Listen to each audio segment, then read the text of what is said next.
नमस्कार मित्रांनो, स्वागत आहे तुमचं आपल्या यूट्यूब चॅनलवर। तर मित्रांनो, आज आपण खूपच महत्त्वाच्या विषयावर बोलणार आहे। तो विषय असा आहे की आपला धनगर समाज हायकोर्टात हारलाय की आपल्या समाजाला हरवलं गेलंय, ते आपण या व्हिडिओच्या माध्यमातून पाहणार आहे। तर व्हिडिओ शेवटपर्यंत नक्की पहा। तर मित्रांनो, महाराणी अहिल्यादेवी समाज प्रबोधन मंच महाराष्ट्र राज्य मुंबई यांनी 25 ऑक्टोबर 2016 रोजी मुंबई हायकोर्टात एक याचिका दाखल केली। या याचिकेचा उद्देश असा होता की महाराष्ट्र राज्यात 1956 पूर्वी धनगर जमात अस्तित्वात नव्हती आणि आत्ता सुद्धा नाहीये। महाराष्ट्र सरकारने सुद्धा 3 वेळा मुंबई हायकोर्टात प्रतिज्ञापत्र देऊन सांगितले की महाराष्ट्र राज्यात धनगर ही जमात अस्तित्वातच नाहीये।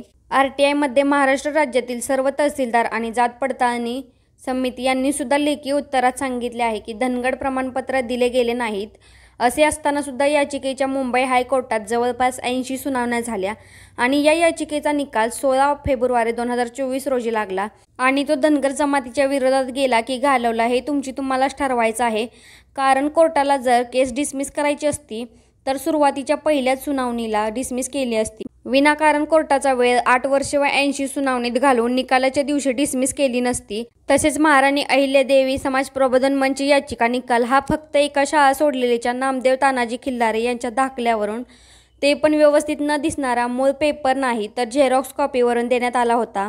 तसेच महाराष्ट्र राज्यातील औरंगाबाद जिल्ह्यातील फुलंब्री तालुक्यात बाबरा गावाचे जे खिल्लारे कुटुंब मुळात धनगर आहे आणि त्यांनीच बोगस पद्धतीने धनगरचे धनगड म्हणजे र च्या ठिकाणी ड करून दाखले घेतले आहेत, असे महाराष्ट्र शासन आदिवासी विभाग कार्यालय उपाध्यक्ष अनुसूचित जमाती प्रमाणपत्र तपासणी समिती औरंगाबाद म्हणते।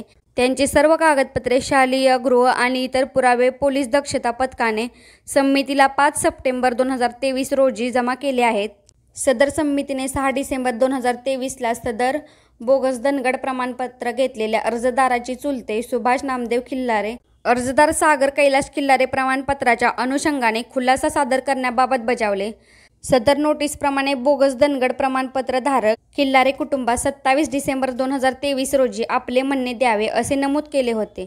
दिलेल्या तारखेस बोगस प्रमाणपत्र धारक खिल्लारे कुटुंब समिती पुढे उपस्थित न राहिल्यास प्रमाणपत्र धारकाचे खिल्लारे कुटुंबाचे काहीच म्हणणे नाही असे समजून समिती निकाल देईल असे खुलासा पत्रात समितीने म्हटले होते। असे असताना सुद्धा बोगस प्रमाणपत्र धारक खिल्लारे कुटुंबाला म्हणणे देण्यासाठी मुदतवाढ देऊन पुढील तारीख ही 29 जानेवारी 2024 ची दिली।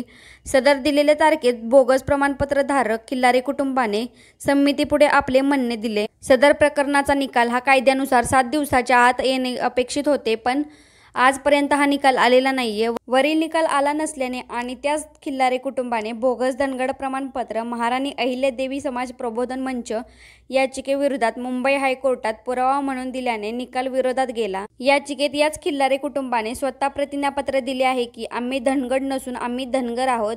तसेच त्यांच्या कुटुंबाची वंशावळ सादर केली। त्यांचे सख्खे चुलत भाऊ त्यांच्याकडे धनगर NTC चे प्रमाणपत्र आहे। हायकोर्टाच्या निकालपत्रात परिच्छेद क्रमांक 136 मध्ये असे म्हटले की खिल्लारे कुटुंब आता धनगड नाही आणि धनगर पण नाहीये।